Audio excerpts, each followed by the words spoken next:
नमस्कार, मी अमर. आजच्या आपल्या या व्हिडिओमध्ये स्वागत करतो. विमान प्रवास करताना क्वचित जर आपलं लगेज हरवलं किंवा बॅगेज बेल्टवरती दिसलं नाही किंवा तुम्ही ज्या डेस्टिनेशनला जात आहात तिथे ते पोहोचलंच नाही, तर अशा कंडिशनला पॅनिक न होता काय केलं पाहिजे हे मी आज तुम्हाला आपल्या या आजच्या व्हिडिओमधून सांगणार आहे. तर सुरू करूया विमान प्रवासादरम्यान लगेज हरवलं तर कुठल्या गोष्टी कराव्या त्याबद्दलची माहिती. तुम्ही खालील 5 गोष्टी केल्या तर तुमचं लगेज तुम्हाला लवकरात लवकर भेटू शकतं.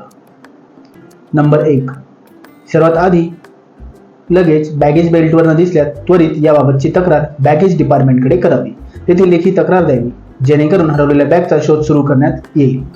त्यासोबतच तुम्ही ज्या एअरलाइन्सने प्रवास करत असाल त्या एअरलाइन्सला तेथील अधिकाऱ्यांना भेटून त्यांना याबद्दलची माहिती द्यावी. यानंतर तुम्ही हरवलेल्या सामानाची सूचना देण्यासाठी PIR फॉर्म म्हणजेच प्रॉपर्टी इरेग्युलॅरिटी रिपोर्ट हा द्यावा लागतो.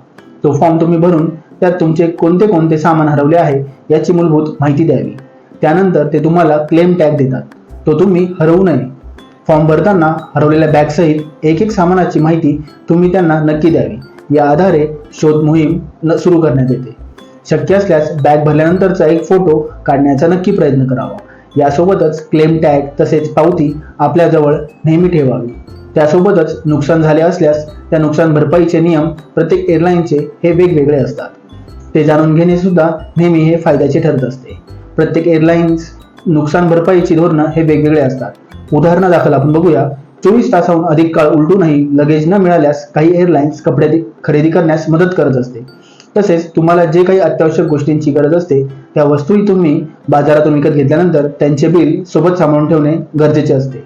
त्या बिलाच्या मदतीने तुम्हाला त्यांची भरपाई मिळू शकते. शेवटचा आणि महत्त्वाचा मुद्दा, तुम्ही ट्रॅव्हल इन्शुरन्स नक्की काढावा. प्रवास सुरू करण्यापूर्वी प्रवाशांना ट्रॅव्हल इन्शुरन्स काढणे आवश्यक आहे. सामान हरवल्यास त्याची नुकसान भरपाई तुम्हाला इन्शुरन्सद्वारे नक्की मिळत असते.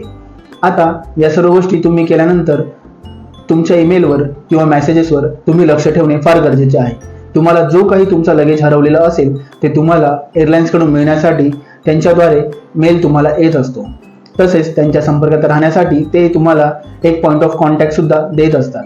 त्या नंबरवर कॉल करून तुम्ही तुमचं लगेज तुम्हाला कधी भेटणार आहे याबद्दलची त्यांना माहिती विचारत राहू शकतात आणि ते विचारणे अत्यंत आवश्यक आहे. तर ही होती एअरपोर्टवर लगेज हरवल्यानंतर काय करावे याबद्दलची संपूर्ण माहिती. यासारखे अजून व्हिडिओ हवे असल्यास आम्हाला कमेंटमध्ये नक्की कळवा आणि त्यासोबतच आमच्या इतर येणारे व्हिडिओज पाहण्यासाठी आमच्या ह्या चॅनलला नक्की सबस्क्राईब करा आणि हा व्हिडिओ तुमच्या अशा मित्रांपर्यंत पोहोचवा जे नेहमी विमानाने प्रवास करत असतात. धन्यवाद.